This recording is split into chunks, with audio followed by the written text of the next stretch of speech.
Boa noite, nobre Cainita! É uma honra ter você em meus domínios! Eu sou Rodrigo Marajá e esse é o Alpha RPG. Então galera, no vídeo de hoje a gente vai continuar a nossa saga falando dos malkavianos mais importantes para o clã e mais famosos na lore do jogo de RPG, Vampiro: A Idade das Trevas. Hoje a gente vai falar um pouquinho do Aristóteles e do Octávio. Então, vamos começar falando um pouquinho do doutor Aristóteles de Laurent, ou Delohan em francês, né? Que foi um estudioso, um nodista e pai adotivo do Gangrel Beckett. Além disso, Aristóteles é o autor da Enciclopédia Vampírica, um livro cujo objetivo é listar tudo o que existe sobre os vampiros.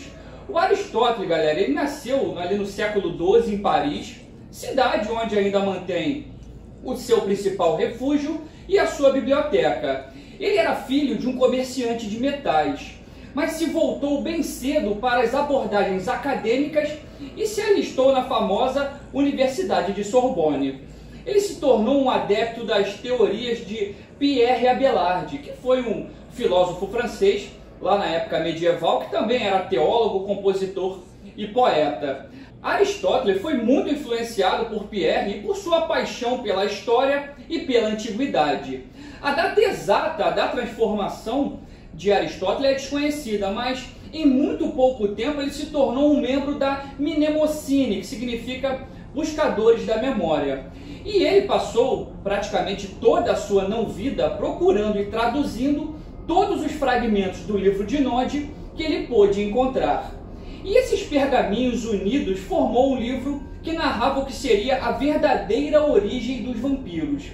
Essa busca por essas escrituras o levou praticamente por todo o mundo. Ele conheceu centenas de línguas e culturas diferentes.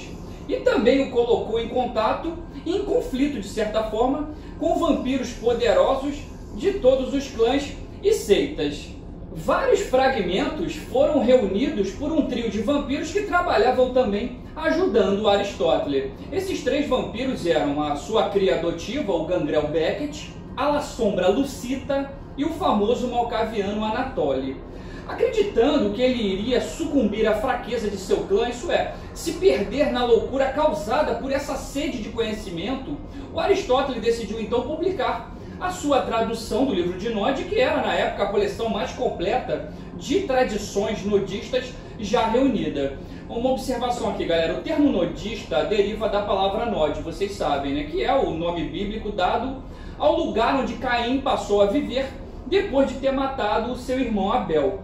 Esse lugar, o Nod, considerando a geografia da Mesopotâmia, pode ter sido alterada depois do dilúvio, tá? Isso pode ter acontecido, mas é possível que ele corresponda, na verdade, à Síria ou a Babel. Babel, que na verdade é a cidade da Babilônia, é a antiga cidade mesopotâmica que em aramaico é chamada de Babel, tá? Então, voltando, galera, o Aristóteles, ele pretendia publicar apenas cerca de 200 cópias, para circular apenas entre os membros cainitas. Mas o manuscrito foi interceptado por Aisha, uma Iocastian, e foi disponibilizado de forma mais ampla. A gente vai falar um pouquinho mais para frente, galera, esse detalhe dos Iocastians. A gente vai tentar trazer um outro vídeo apenas falando um pouquinho dessa seita que é bem interessante. Então, a Aisha, que também era uma malkaviana, e que em tempos depois, já no Vampiro V20, ela foi até incluída na Red List, tá? A lista dos vampiros mais perigosos e procurados pelos membros da Camarilla. Mas voltando a falar do Aristóteles, ele desconfiava muito dos antediluvianos e daqueles que os serviam. Num determinado momento, ele alegou ter descoberto o nome verdadeiro do fundador do clã Brujah. E ele acordou na noite seguinte com seu próprio nome gravado em seu antebraço. Depois que isso passou, né, ele procurou cada vez mais pelos nomes verdadeiros dos antediluvianos. Ele foi ao encontro do conflito. No entanto, ele permaneceu um tanto paranoico, particularmente um pouco antes de publicar o tão famoso livro de Nod. Assim, na noite anterior, antes dele escrever o prefácio do livro de Nod, ele alegou ter visto uma mulher com olhos cinzas prateados, observando, e ela usava um símbolo Ventru na sua capa. Aristóteles acreditava que ela havia sido enviada pelo próprio Ventru, o antediluviano, simplesmente para atormentá-lo, e isso o estimulou a publicar mais cedo ainda o seu tão famoso livro.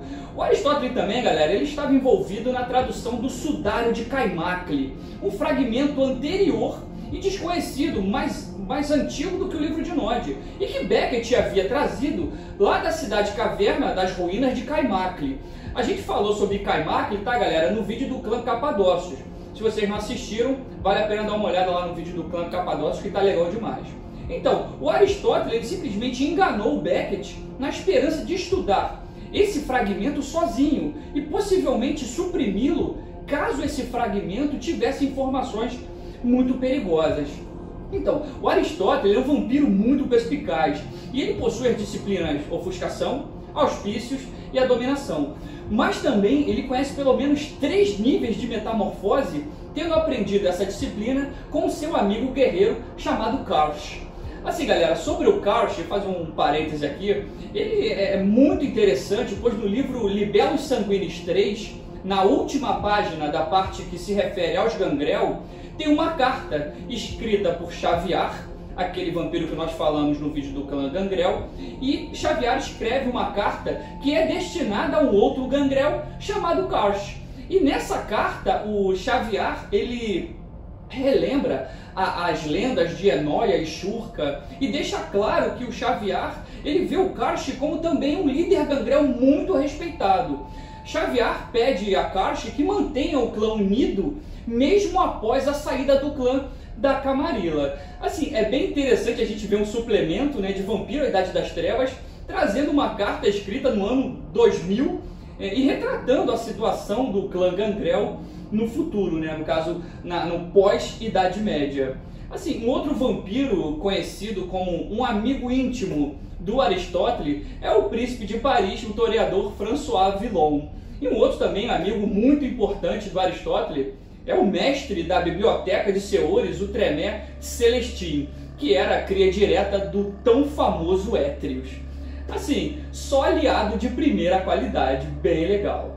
Um outro malcaviano também bem importante foi o Octávio, que era um malcaviano conhecido como a voz de Kupala e o profeta da Gerena. Octávio, galera, nasceu nas terras agora chamadas de Hungria.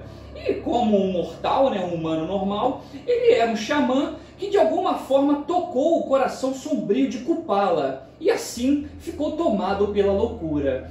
Ele vagou pelas ruas por anos, tentando alertar os romanos sobre o demônio cujo coração estava envenenando a terra.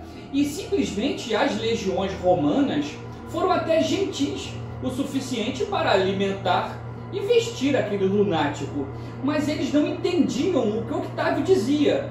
Depois que ele aprendeu a falar latim, aí finalmente os romanos conseguiram entender o que ele estava dizendo, mas consideraram aquelas palavras como apenas delírios de um louco.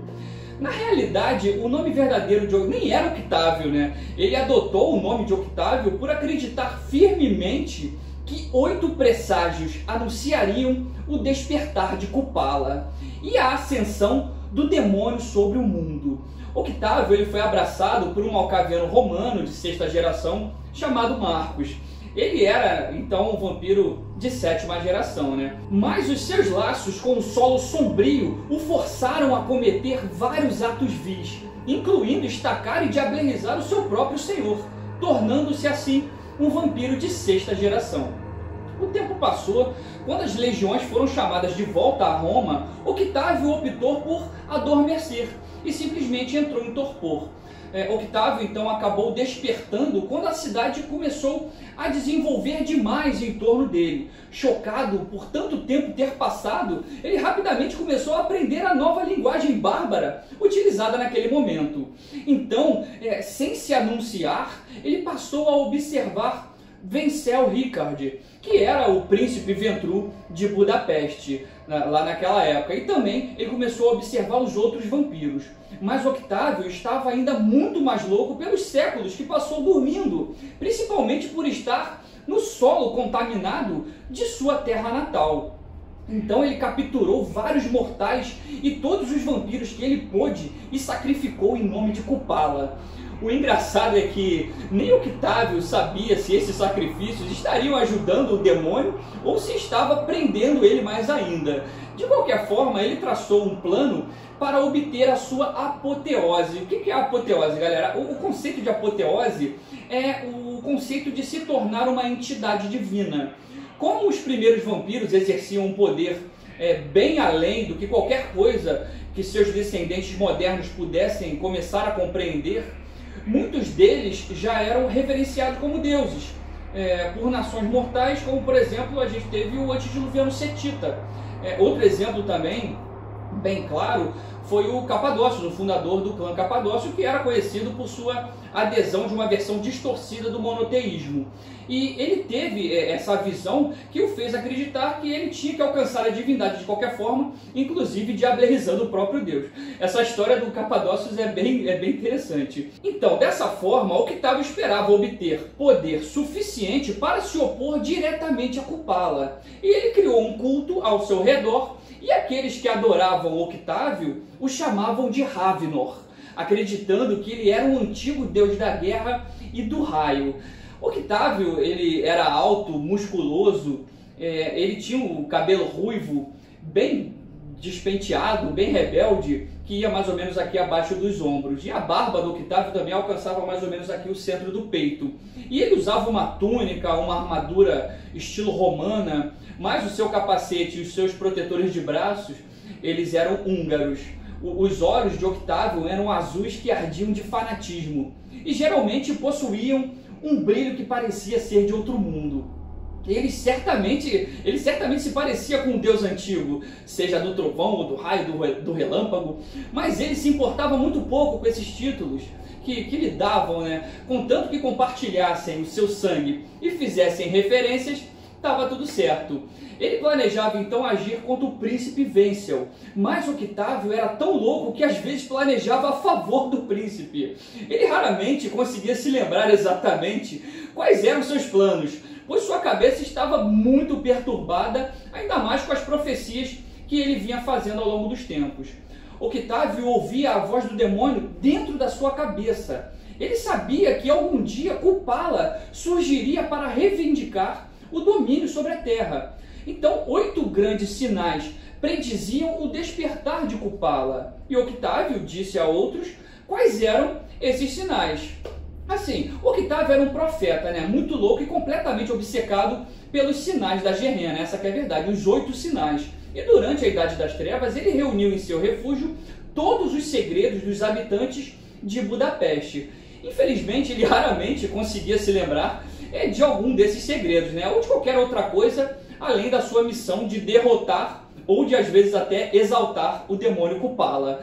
No entanto, ele teve influência sobre aqueles de Budapeste que desejavam o retorno dos velhos costumes pagãos.